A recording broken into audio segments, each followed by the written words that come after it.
Repita outras vezes, viu, pastor? Que Deus use nesta manhã mais uma vez e que Deus o abençoe ricamente ao nosso coração.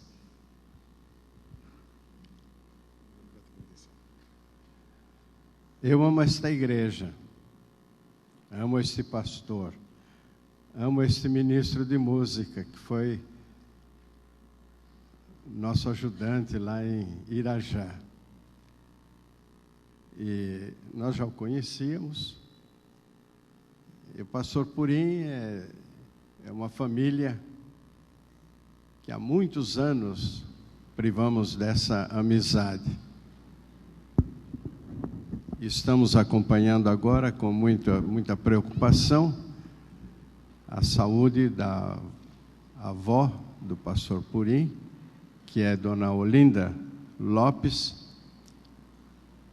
e que está numa situação de saúde muito delicada. Está em Campo Grande, na casa da filha Estela. Nós estamos orando por ela. A última vez que eu estive aqui, falei no congresso da terceira idade, não é? Convite do casalzinho simpático ali. E uma coisa que eu disse, se vocês se lembram, se não se lembram, eu me lembro. Procurei falar aos jovens e como eles precisam se preparar para quando a velhice chegar. Alguém aqui se lembra? Não falei aos idosos somente, falei mais aos jovens, porque vocês jovens vão chegar lá. E como chegar à velhice com saúde, com o desejo e a possibilidade de ser uma bênção. E falando aos jovens, naquela oportunidade, eu disse que eles deviam se entregar nas mãos de Deus, porque uma velhice saudável é uma velhice com Cristo. Mas isso não vai começar lá, quando chegar na velhice, não. Agora não tenho mais Flamengo e Vasco para ver no Engenhão no domingo, não é? Então eu tenho que me consagrar, porque não tenho mais condições de fazer o que fazia antes. Não, tem que começar a sua consagração a Jesus, começar agora. Então eu quero, de certo modo, hoje, dar continuidade àquela preleção quando estive aqui da última vez. E vou falar sobre um assunto muito específico. Havia combinado com o pastor João que eu falaria sobre mordomia, mas mordomia é um assunto muito amplo. Eu escolhi, dentro do assunto mordomia, falar sobre dízimo. Um assunto de que muita gente não gosta, muita gente, se soubesse que ia ser esse o assunto dessa manhã, talvez nem tivesse vindo ao culto. Mas essas são as pessoas que precisam ouvir falar sobre o dízimo, que é uma bênção na vida do cristão.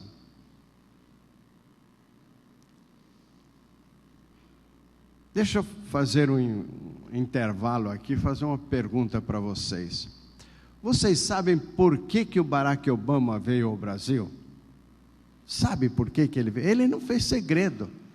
Ele falou, só que o povo não prestou atenção. Ele veio ao Brasil porque os americanos estão sentindo que o petróleo dos países árabes está ficando cada vez mais difícil, mais caro. E eles não querem abrir mão do seu padrão de vida. Então eles estão interessados no nosso pré-sal. Estão interessados no Brasil como fornecedor alternativo de petróleo para eles. Esse é o principal objetivo. Há outros. E o Brasil, naturalmente, quer vender o seu petróleo, quer vender o seu biodiesel, quer vender seus produtos para os americanos, mas o interesse deles, ele não veio ao Brasil para saudar a primeira presidenta brasileira. Ele veio ao Brasil interessado em negócios, ou seja, capital, dinheiro. Nós estamos vivendo dentro de um regime capitalista, e um capitalismo cruel, um capitalismo sem alma, um capitalismo sem Deus. O capitalismo que está dominando o mundo, meus irmãos, é um capitalismo sem Deus, sem alma, sem amor. É um capitalismo selvagem. A riqueza do mundo está sendo concentrada cada dia nas mãos de menos pessoas. Cada vez menos pessoas têm mais, e cada vez mais pessoas têm menos. Quem é que está interessado em construir hospitais, escolas na África, nos países miseráveis da África, onde há fome, doenças? Quem é que está interessado nisso? O Brasil tem feito alguma coisa, mas, meus irmãos, o capital do mundo poderia saciar a fome da África, dos povos africanos. Mas quem tem, quer ter mais. Os que são ricos querem ter maior riqueza. Quem tem poder, quer ter mais poder. O desejo de poder, tanto na área da economia como na área da política, é um desejo insaciável. Não tenham dúvida. Então, o que nos resta, como crentes em Jesus, é termos uma visão bíblica, uma visão cristã, uma visão espiritual do mundo material, inclusive do dinheiro. O dinheiro que está em nossas mãos, meus irmãos, tem que ter um significado espiritual, tanto na gratidão a Deus por termos tido essa oportunidade de ganhar esse dinheiro, como na sabedoria que Deus nos dá para administrá-lo e investirmos para o futuro. Então, o único antídoto contra a avareza, a cobiça, é a prática da mordomia cristã, a compreensão de que os bens materiais têm um significado espiritual. Nós acabamos de cantar, não importam as circunstâncias, não importa o que a Petrobras, Barack Obama, Vale, não importa o que os grandes empreendimentos do mundo estão pensando e fazendo em relação ao capital selvagem, cruel que domina o mundo.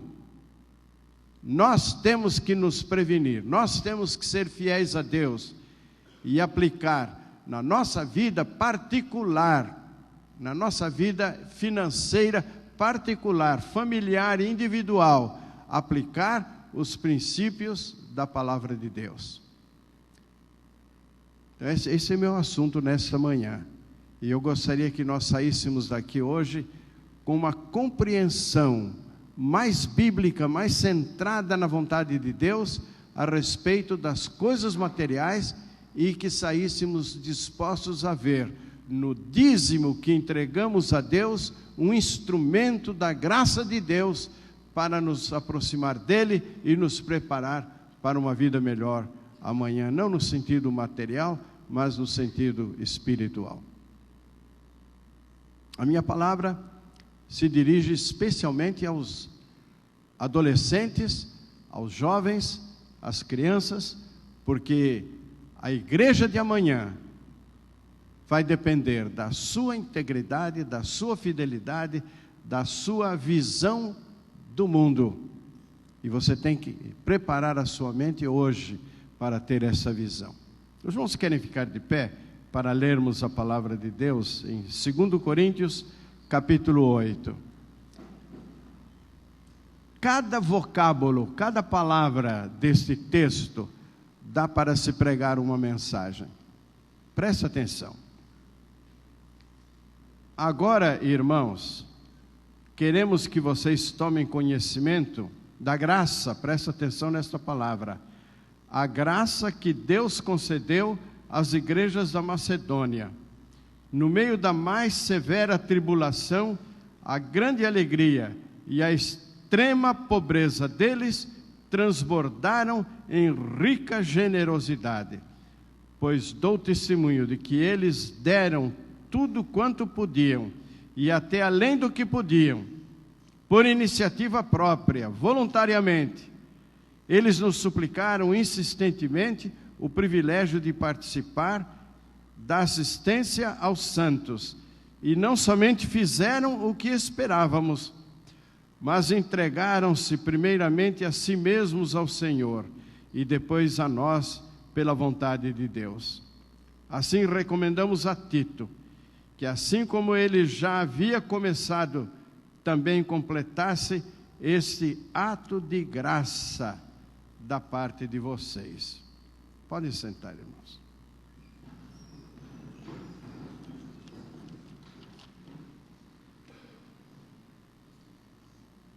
Meus queridos irmãos, quero começar com uma advertência. Os fariseus deturparam o conceito e a prática do dízimo. Então, quando nós pensamos no dízimo, nós pensamos no dízimo sob a interpretação dos fariseus e saduceus do tempo de Jesus. O que nós temos no Novo Testamento, em alguns textos do Velho Testamento também, não é o pensamento de Deus a respeito do dízimo. O dízimo no Velho Testamento, meus irmãos, não era um percentual obrigatório, era uma contribuição voluntária, generosa, que os adoradores de Deus davam para sustentar o culto e, através do culto, sustentar a visão do Messias que haveria de vir, a esperança no Messias que haveria de vir. A contribuição para o sustento do culto de Israel deveria ser voluntária e generosa. Há muitos textos que nos indicam isso. Mas os fariseus fizeram do dízimo uma prática obrigatória, como se estivesse na lei. Uma igreja anglicana na Índia tinha um poço de água potável muito boa no quintal da igreja, no terreno da igreja. E junto do poço havia uma relação dos membros da igreja. Quem não entregasse os seus dízimos não teria direito de pegar daquela água, que era a única água potável num raio de 50 quilômetros. Única água. Quem não pegasse aquela água teria que andar 20 a 50 quilômetros para pegar água potável. Então eles entregavam seus dízimos obrigados pela sede, pela necessidade da água potável. Tinham água para outras necessidades, mas não servia para beber. Em algumas igrejas, aqui no Brasil, o dízimo se tornou obrigatório como fator indispensável para tomar parte da ceia e participar de qualquer atividade do culto da igreja. Uma família que não fosse dizimista numa igreja, aqui no Brasil, que eu me lembro, se a família não fosse dizimista, os filhos não poderiam se casar no templo da igreja.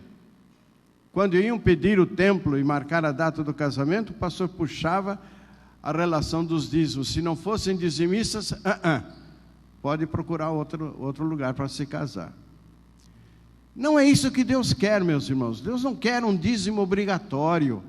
Deus não quer um dízimo formal, sem a compreensão do seu significado espiritual. O que Deus queria era que os judeus entregassem os seus dízimos com alegria, generosamente. Não apenas 10%, um cordeiro em cada 10, mas aquilo que fosse necessário, muito além de 10%, para o sustento da esperança de Israel, através do culto que eles sustentavam. Então, o dízimo cristão, meus irmãos, não é diferente do dízimo que nós vemos no livro de Esdras e Neemias, no retorno do cativeiro, que nós vemos no tempo de Davi, não é diferente. O dízimo cristão é uma contribuição voluntária, generosa, liberal, que o cristão entrega com amor, com alegria, porque Deus ama o que dá com alegria, entrega para o sustento do culto e para o sustento da esperança do céu, da vinda do Filho de Deus, através da igreja. Através da igreja, estamos sustentando esta esperança no mundo.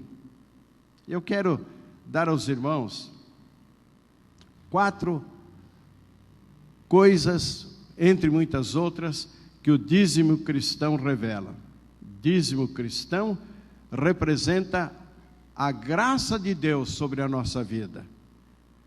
Porque a vida cristã, meus irmãos, não é um diletantismo intelectual ou espiritual. A vida cristã não é uma contemplação mística da divindade. A vida cristã é a entrega, como acabamos de cantar, de tudo. Tudo entregamos nas mãos de Deus. A nossa vida física, nosso corpo, nossos bens, tudo que temos, tudo que somos, nas mãos de Deus. Esse é o conceito de vida cristã. Tudo nas mãos de Deus. Primeiro, o dízimo cristão revela a prioridade dos valores espirituais. O que é mais importante na nossa vida? O que é mais importante é o espiritual. O espírito é mais importante do que a matéria. Se tirar o espírito que está dentro de você, essa carne, essa matéria que você banhou, vestiu hoje de manhã para vir à igreja, isso não vale nada. E a família vai procurar se desfazer deste resto o mais depressa possível. O espírito é mais importante do que a matéria. O eterno é mais importante do que o temporal. O céu é mais importante do que a terra. A prioridade dos valores espirituais é o que o dízimo significa. Quando eu entrego o meu dízimo ao Senhor, eu estou dizendo que as coisas de Deus são mais importantes do que as coisas do mundo. Que o meu espírito é mais importante do que o meu corpo, do que a matéria onde o meu espírito habita. Em Mateus 6,33, todos conhecem a palavra de Jesus. Mas buscai primeiro o reino de Deus e a sua justiça, e todas estas coisas de que Jesus está falando, a roupa, a comida, o agasalho, todas estas coisas vos serão acrescentadas. A prioridade do cristão é o reino de Deus. Um pastor perguntou a um jovem universitário: o que você está estudando? E ele disse: engenharia. Muito bem, engenharia é uma bela carreira. E o que você vai fazer depois que se formar? Ele disse: eu vou estabelecer um escritório, vou fazer projetos, vou fazer obras, vou fazer muita coisa. E o pastor perguntou: e depois? Bem, depois que eu ganhar bastante dinheiro, aí vou me aposentar, vou comprar uma casa em Petrópolis, vou para lá com a minha família, vou me aposentar, vou ficar lá, gozando a minha aposentadoria. O pastor disse: e depois? Bom, depois o corpo fica velho e morre. O jovem pensou que o assunto tinha terminado, mas o pastor voltou a insistir: e depois? E depois? Depois da morte? O que você plantou? O que você cultivou? Que preparo você deu à sua alma, ao seu espírito, para o que vem depois? Que prioridade você está dando ao que vem depois? É isso que o seu dízimo significa, a prioridade dos valores espirituais. Segundo, o dízimo cristão revela a unidade da família. A família é abençoada. Quando o pai e a mãe são dizimistas, os filhos estão vendo em que é que os pais acreditam, a que eles dão valor.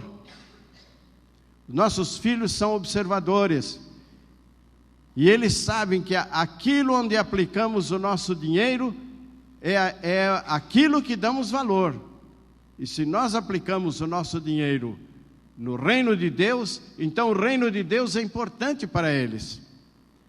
Mas se os pais não são dizimistas, não colocam o reino de Deus e a sua justiça em primeiro lugar, não dão prioridade aos valores espirituais, seus filhos vão crescer pensando que as coisas materiais são as mais importantes.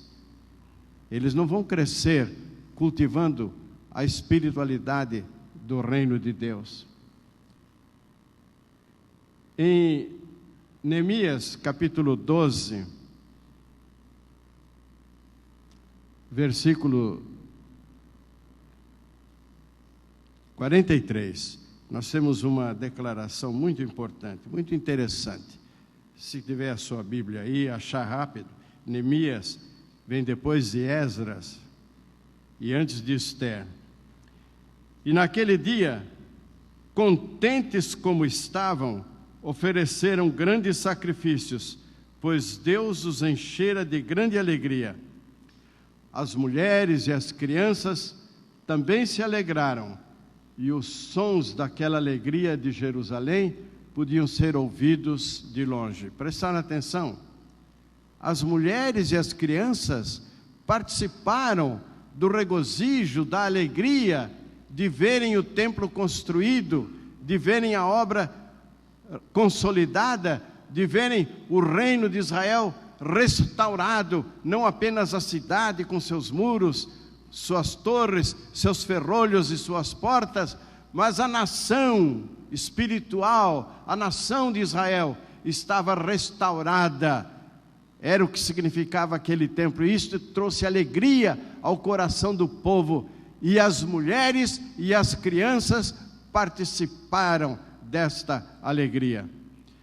Meus irmãos, a palavra de Deus não discrimina, não desprecia, não despreza a mulher nem a criança. A inferioridade da mulher é resultado da queda, não era o plano de Deus. O desprezo, a desvalorização da criança não é o plano de Deus.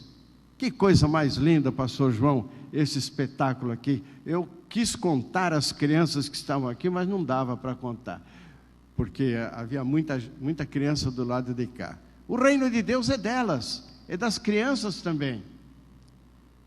As crianças também se alegram em participar do reino de Deus. Por que é que os pais não hão de ensinar aos seus filhinhos a serem fiéis nos seus dízimos agora? Não quando eles estiverem trabalhando no futuro, no seu emprego, mas agora, hoje. Ponha nas mãos do seu filho uma importância para lhes entregarem como dízimo generoso, voluntário ao Senhor, para que eles cresçam nessa compreensão da prioridade dos valores espirituais.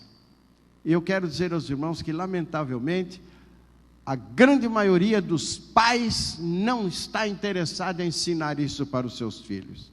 Um pastor reuniu os jovens da igreja para discutir sobre o dízimo e perguntou: por que vocês não são dizimistas, a maioria dos jovens? E um deles disse o seguinte: dízimo é coisa dos coroas. É coisa dos coroas, não é coisa dos jovens. Dízimo é coisa jurássica, não é para os nossos dias. E o pastor disse: então como vamos sustentar a igreja e estender ao mundo a mensagem do Evangelho, se os jovens também não participarem através dos seus dízimos?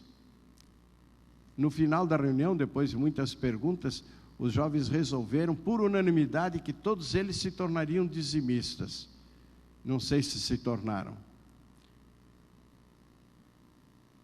A família que está unida, porque contribui unida. A família que contribui unida, permanece unida. Pais, ensinem seus filhos desde pequeninos. Vovô, vovó, fale disso aos seus netinhos, de que contribuir para o sustento da causa é uma bênção na vida de quem contribui. Eu estava acompanhando aqui o culto, estava vendo algumas crianças cantando com tanto fervor os hinos, e eu estava olhando aquele menino ali de camisa azul. Como é seu nome? É você. Diego, cantando com entusiasmo. Eu gostei de ver, Diego. Que Deus abençoe, você continue valorizando a música cristã, louvando a Deus. Ele estava cantando com entusiasmo, não estava prestando atenção em redor, não, estava cantando com a alma. E outros estavam também cantando com a alma. E é isso que os pais devem ensinar aos seus filhos, que o reino de Deus é prioritário em nossa vida. E isso começa com a entrega dos nossos dízimos ao Senhor. Como esperar que os filhos valorizem a igreja e os seus valores, se os pais não demonstram valorizar a igreja através dos seus dízimos? A maioria dos crentes que não são dizimistas, irmãos, não é por uma opção espiritual, é porque a sua vida financeira está desorganizada. Eles não sabem onde começa, onde termina o orçamento familiar. E então, por causa da desorganização da vida familiar, eles não se tornam dizimistas, porque às vezes nem sabem quanto estão ganhando. Mas justamente aí entra a bênção do dízimo na vida da família. Para controlar os seus ganhos, a família controla os seus ganhos para saber quanto será o seu dízimo, e isso vai ser uma bênção na vida da família. Deixa eu contar uma historinha para os irmãos. Duas irmãs, uma era com seu marido fiel dizimista, a outra não. E as duas eram da mesma igreja. E um dia, uma delas apareceu na igreja com a blusa toda amarfanhada, amarrotada. E quando ela chegou perto da irmã, veio uma diaconisa muito sábia, uma conselheira, olhou e disse: mas que diferença? E a jovem que estava com a blusa amarrotada disse: é que cortaram a luz lá em casa por falta de pagamento, cortaram a luz na sexta-feira, não trabalham no sábado, só segunda-feira, e eu não tive como passar a minha blusa, por isso estou aqui com a blusa amarfanhada. E aquela diaconisa, sabendo que aquela senhora jovem não era dizimista, nem ela nem seu marido, mas que a irmã dela e o marido eram bons, fiéis dizimistas, essa diaconisa disse assim: que coisa interessante, o dízimo do cristão fiel nunca é amarfanhado, nunca é um dízimo amarrotado. Comece a ser dizimista e vocês não vão atrasar mais a conta da luz, e você nunca mais vai ter que vir amarfanhada para a igreja, amarrotada, com a blusa amarrotada para a igreja. Aquela jovem ficou com muita raiva da diaconisa e foi para casa, conversou com o marido e disse: olha, a partir desse mês, só para ver no que dá, eu vou começar a dar o dízimo do meu salário, e você também. E sabe o que aconteceu? Nunca mais tiveram cartão de crédito furado, nunca mais tiveram que entrar no cheque especial, nunca mais deixaram de pagar as suas contas, porque o dízimo é uma bênção para a organização econômica da família. Através desta organização, da metodização das finanças da família, Deus abençoa a família, e o crente dizimista nunca é amarfanhado. Não deixe o diabo amarfanhar o seu dízimo, seja fiel ao Senhor.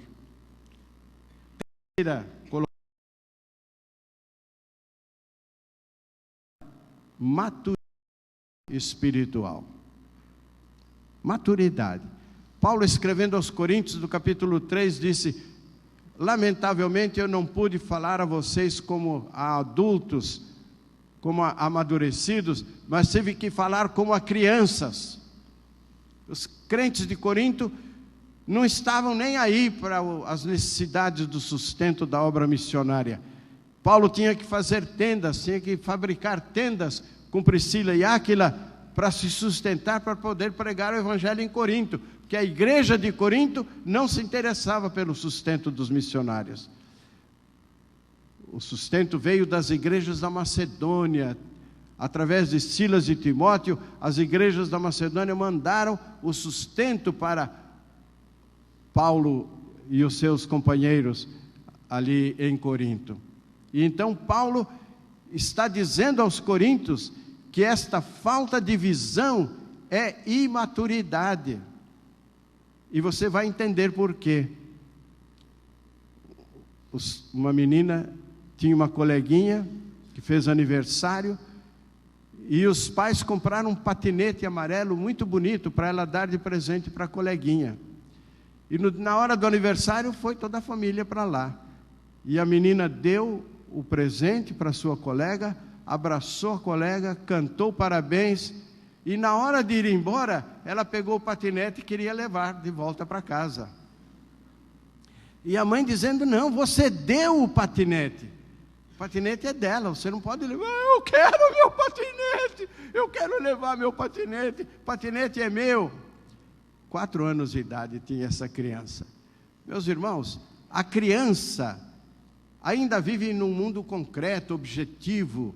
Ela não tem intenções subjetivas, não tem formulações subjetivas. E desfazer-se de alguma coisa é algo subjetivo. Tem que ter o reconhecimento do valor do outro, da presença do outro, da amizade do outro. Então a criança não dá, é meu. Ela agarra o que é dela com todas as forças, é meu, não dou para ninguém. E ela depende, ela durante 9 meses dependeu até do oxigênio da mãe. Ela depende, no começo da vida, depende dos pais. E durante muitos anos ela vai depender dos pais. E há crentes na igreja que são imaturos, que nunca saíram da infância espiritual. Nunca aprenderam a dar, a se desfazer de algum bem seu, de uma parte dos seus bens, para o sustento da obra do Senhor. Isso é imaturidade. É através da nossa generosa contribuição, através da nossa contribuição voluntária, da nossa contribuição de coração para a igreja, que nós amadurecemos espiritualmente. O problema de muitos crentes que não são dizimistas é este: imaturidade espiritual. Ainda estão na infância, ainda não aprenderam que dar é melhor do que receber. Eles chegam à igreja, eles querem beber a água geladinha do bebedouro. Aliás, é aqui, não é? Querem beber água gelada no bebedouro. Não estão querendo nem saber quem pagou a conta de luz, de energia, para que ele possa beber uma água geladinha. Mas se não tiver copo ali, acabaram os copos, ele vai brigar, vai chamar a atenção do zelador.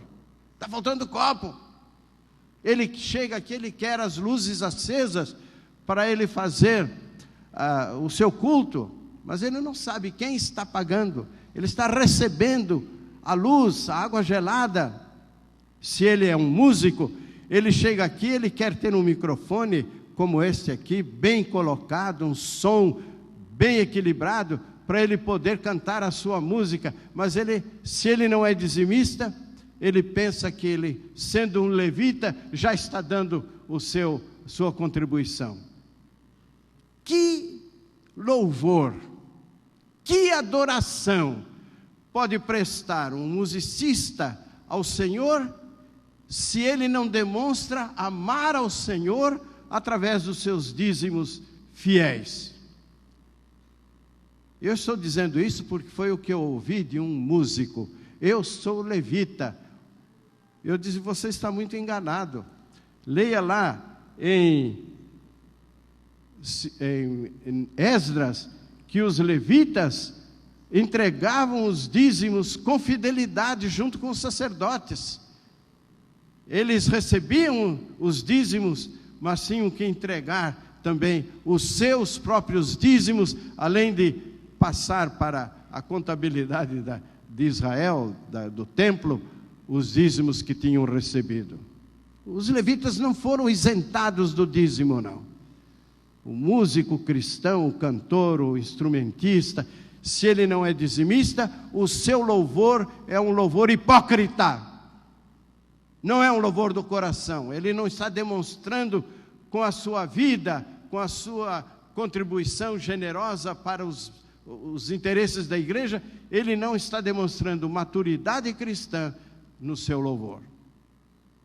E em quarto e último lugar, meus irmãos, o dízimo cristão revela esperança. Como eu gosto desse aspecto da mordomia cristã, da mordomia do cristão. Esperança. A esperança da vida eterna.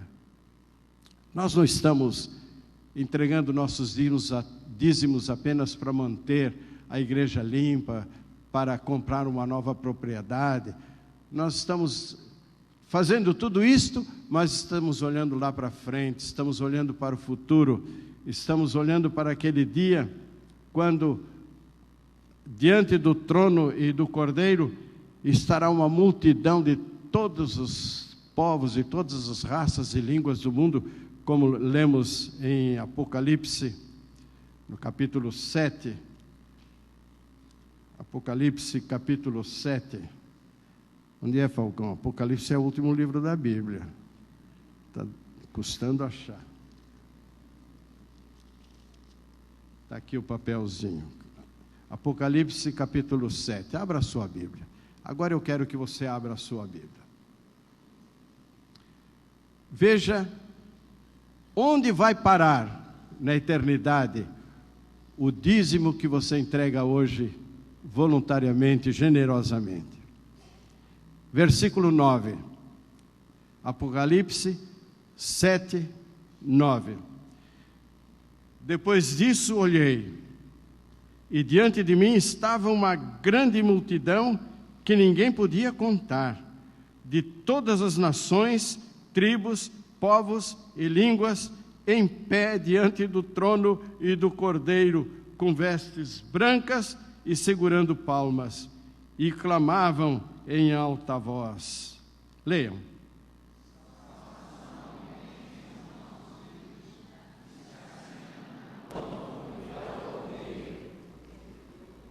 Todos os anjos estavam em pé ao redor do trono dos anciãos e dos 4 seres viventes. Eles se prostraram com o rosto em terra diante do trono e adoraram a Deus, dizendo, leiam.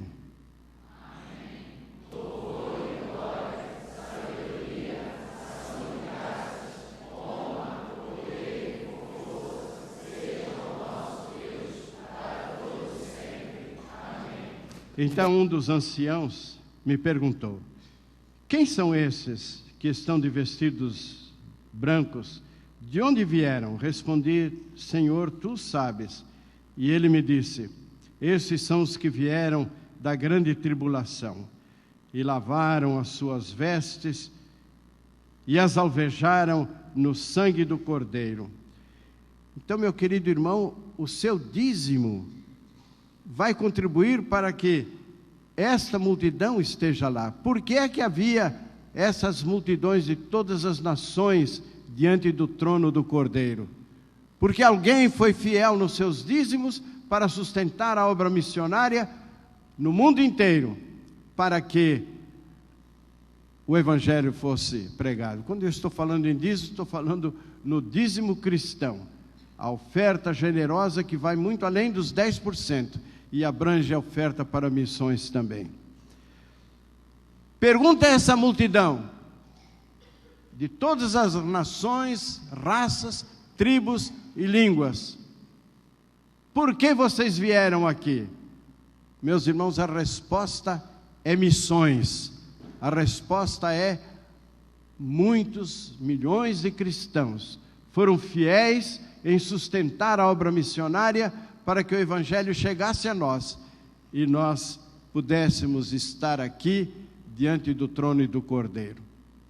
Vai haver alguma participação lá, naquela multidão, do seu esforço, do seu trabalho pessoal, através dos seus dízimos? Você vai reconhecer naquela multidão parte do seu esforço enquanto você estava aqui na terra? Meus irmãos, o cristão que não é dizimista, ele não fala a linguagem do céu, ele não entende a linguagem do céu. O céu é alheio, está isolado da sua experiência, porque ele não está olhando para o fim, para onde finalmente irão as suas contribuições generosas para a causa de Deus. Vamos continuar a leitura? Por isso estão diante do trono do Cordeiro, e o servem de dia e de noite em seu santuário. Serviram aqui na terra e agora continuam a servir no céu. E aquele que está sentado no trono estenderá sobre eles o seu tabernáculo. Leiam. Nunca mais terão fome, nunca mais terão sede, não os afligirá o sol, nem qualquer calor abrasador. Continuem. Pois o Cordeiro que está no trono será o seu pastor, ele os guiará às fontes e Deus enxugará de seus olhos toda a lágrima. Amém. Veja para onde vai o seu dízimo. O dízimo, meus irmãos, não é uma questão de 10% do salário, não. O dízimo é a contribuição que parte do coração generoso, voluntário do crente, para que o Evangelho de Jesus alcance o mundo inteiro e as multidões possam estar na glória, honrando e glorificando a Deus. Se os irmãos quiserem ter mais informações sobre o dízimo, eu tenho só 10 exemplares desse livro, mas eu vou estar ali fora e posso passar à mão dos irmãos este livro, Princípios Bíblicos do Dízimo Cristão. Eu escrevi 7 livros sobre mordomia, e eu considero este livro o mais prático e objetivo, bíblico, sobre o dízimo cristão. Aí vai então o meu apelo. Adolescente, quantos adolescentes aqui, que maravilha. Jovem, quantos jovens? O dízimo é uma graça para todos. Crianças, jovens, adultos, idosos, trabalhadores, aposentados. O dízimo é uma graça que Deus quer dar a todos. A graça de participar no sustento e na expansão do seu reino. Isto é graça. Então, meus irmãos, dízimo é graça. Era no Velho Testamento e continua sendo agora na igreja. A graça de Deus seja sobre vós. Amém.